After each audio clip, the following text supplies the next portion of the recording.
Alors pourquoi ce mythe sur l'origine militaire de l'Internet qui circule depuis de nombreuses années et qui est même relayé parfois par des enseignants? On va vous l'expliquer dans cette vidéo. La première explication vient de Paul Baran et de son fameux rapport qui va être destiné au Pentagone. Paul Baran, ingénieur en télécommunications qui travaille à la Rand Corporation, va produire un rapport où il imagine une évolution du réseau avec un réseau qui serait capable de résister à une attaque et notamment une attaque nucléaire. Pour cela, il va imaginer un changement radical dans la structure classique des réseaux, ce que nous allons voir dans la slide suivante. Nous avons ici un réseau centralisé. Le réseau centralisé peut être efficient, mais néanmoins il présente une faiblesse évidente, c'est que son trop forte centralité fait qu'il suffit d'atteindre le point central pour que l'ensemble du réseau soit paralysé et devienne totalement inefficace. Dès lors, l'ensemble des travaux qui vont se développer sur les infrastructures réseau vont imaginer une autre architecture de réseau et des logiques qui vont permettre de transmettre des messages parfois lourds en les divisant en plusieurs morceaux. C'est ce qu'on appelle la transmission par paquet. Plusieurs travaux vont émerger au cours des années 60 et pas seulement ceux autour de Baran, mais plutôt ceux autour du réseau ARPANET qui deviendra par la suite le réseau Internet.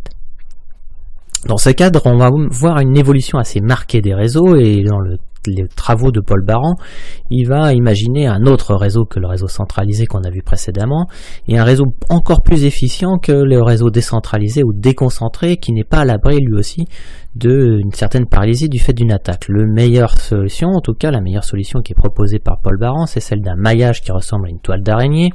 Et c'est ce qu'on appelle un réseau distribué puisque l'information peut circuler d'un point à l'autre et surtout c'est le réseau idéal pour des prototypes qui fonctionnent par transmission par paquet.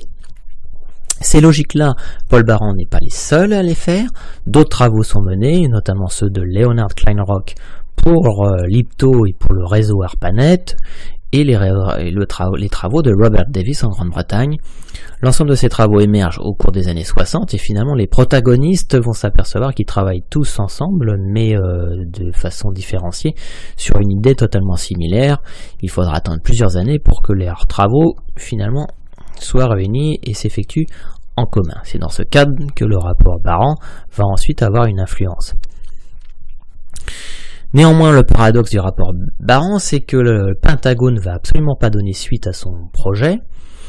Le second paradoxe, c'est que très souvent, on imagine que Paul Baran a participé à la constitution du réseau ARPANET. Or, ce n'est pas du tout le cas. Les pionniers de l'époque nous disent bien qu'ils n'ont absolument pas travaillé avec Paul Baran. Ce n'est que par la suite qu'on verra des travaux de recherche qui vont s'inspirer des travaux de Paul Baran, mais en tout cas, pour les pionniers du réseau, initialement, l'influence de Baran est nulle. Du coup, ce rapport finalement qui n'a eu aucune suite est assez paradoxal puisque finalement c'est ce rapport qui est à l'origine du mythe militaire de la constitution du réseau ARPANET puis Internet.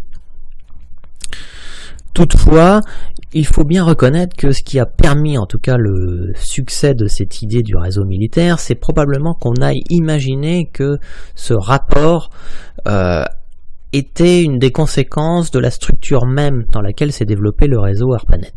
En effet, ARPANET doit son nom à l'agence DARPA, qui est l'agence des projets avancés, une agence qui a été mise en place à la suite des succès soviétiques autour de Sputnik. La logique américaine a été de rassembler les forces américaines et l'ensemble des institutions, et notamment la NASA, de façon à ce qu'il y ait une production de recherche et militaire commune et efficace. C'est dans ce cadre que finalement l'IPTO, qui va être une toute petite agence au sein de l'ARPA, va développer un réseau spécifique qui deviendra ARPANET puis Internet. Mais ce sont des universitaires et des ingénieurs qui participent à la création du réseau et pas du tout des militaires, bien au contraire, la plupart des universitaires étant opposés à la guerre au Vietnam. Au final, Milnet, qui sera le véritable réseau militaire issu d'ARPANET avec une structure en réseau distribué, ne sera indépendant qu'en 1984, l'année également de la création du film War Games.